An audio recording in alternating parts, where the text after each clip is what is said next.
Arthur Leywin, autrefois un roi réincarné, se sentit attiré par une ancienne salle au sein du manoir familial. Parmi les artefacts poussiéreux et les trésors oubliés, un éclair métallique attira son regard. Une épée reposait dans un fourreau usé, sa garde finement sculptée de symboles qu'il reconnut instinctivement. L'air crépita d'énergie tandis que je saisissais la garde. Des souvenirs, fragmentés et oniriques, traversèrent mon esprit. Je vis des bribes d'un champ de bataille, d'un royaume en péril et d'une épée nimbée de flammes dorées. Je réalisais avec une secousse que cette épée était bien plus qu'une simple arme.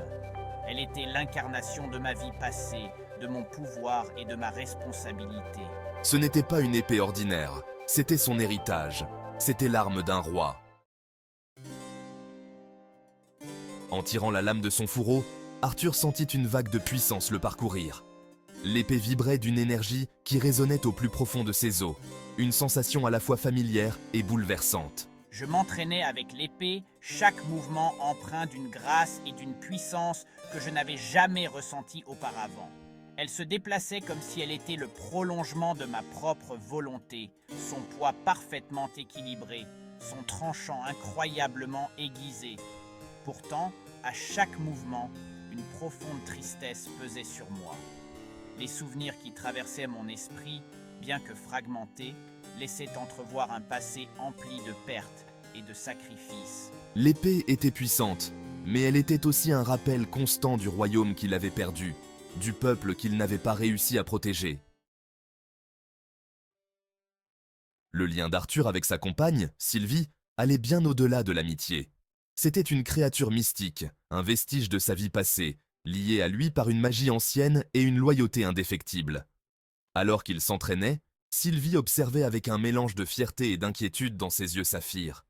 Sylvie lui frotta la main, son inquiétude évidente dans les doux pépiments et les trilles de sa voix.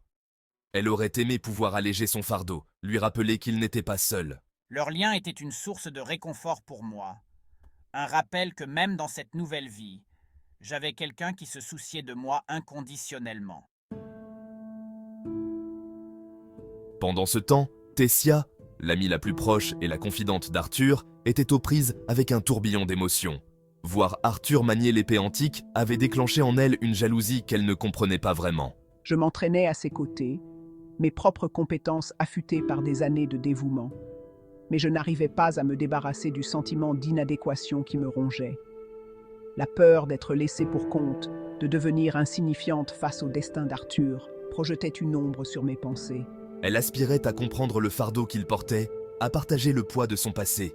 Mais la barrière entre leurs mondes semblait infranchissable. Malgré son tumulte intérieur, Tessia refusa de laisser ses insécurités l'emporter. Elle redoubla d'efforts, se poussant à ses limites, déterminée à devenir plus forte, à se tenir aux côtés d'Arthur comme une égale, et non comme un fardeau.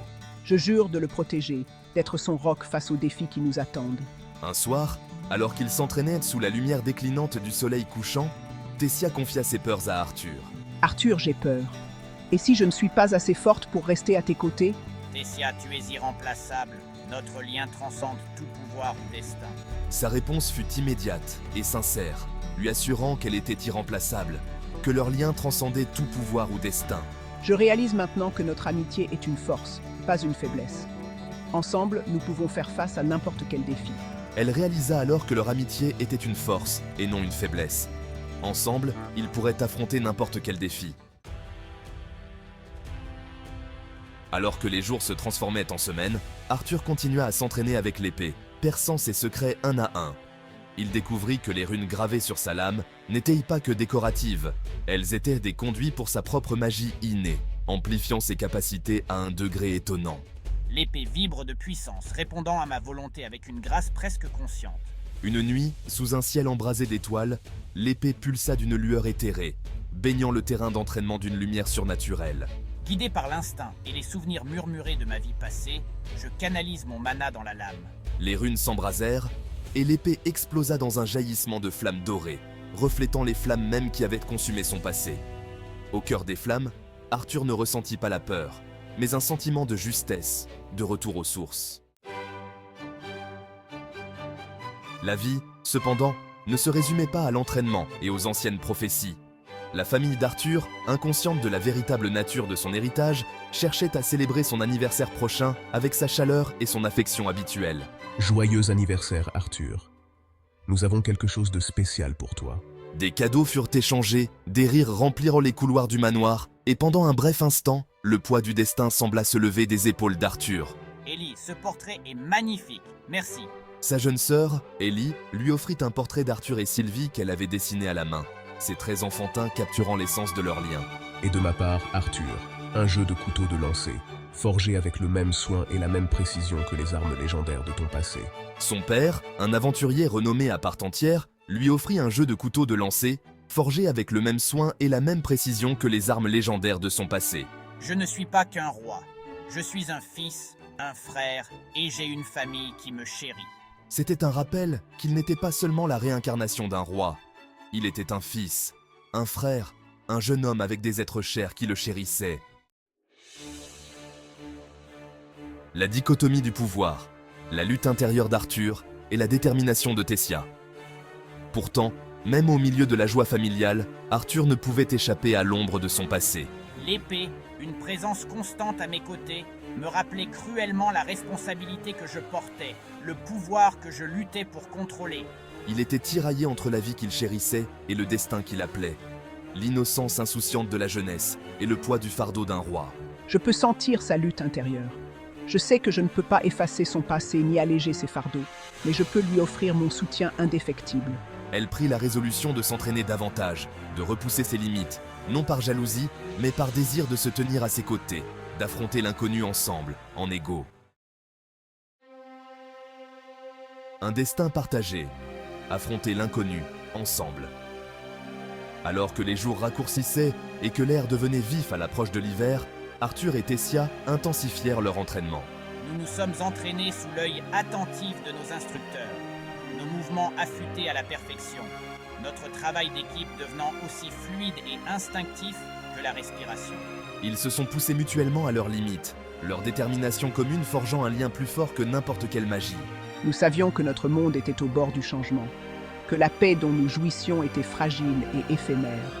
Des rumeurs de troubles, de mots anciens s'agitant dans l'ombre, leur parvenaient au gré du vent.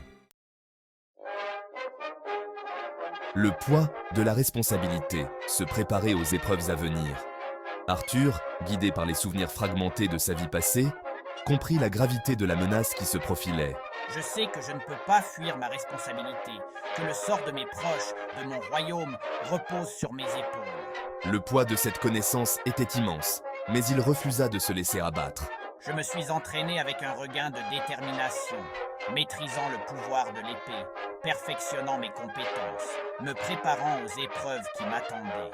Il savait que la route serait semée d'embûches, mais il était déterminé à protéger ceux qui l'aimaient, à forger un avenir meilleur pour lui et ses proches. Écho du passé, murmure du futur, l'héritage durable d'un roi. L'épée antique, symbole de sa vie passée, était devenue un phare, le guidant vers un avenir qu'il commençait à peine à comprendre. Les échos de mon passé murmuraient des batailles menées et des victoires remportées, des sacrifices consentis et des leçons apprises. Arthur savait que son voyage était loin d'être terminé, que le chemin qui l'attendait serait semé d'embûches et de sacrifices. Pourtant, je fais face à l'inconnu avec une résolution d'acier, l'héritage de mon passé nourrissant ma détermination, l'amour de ma famille et de mes amis fortifiant mon esprit. Il était prêt à embrasser son destin, à devenir le roi qu'il était censé être, à forger un nouvel héritage pour lui-même et pour le monde.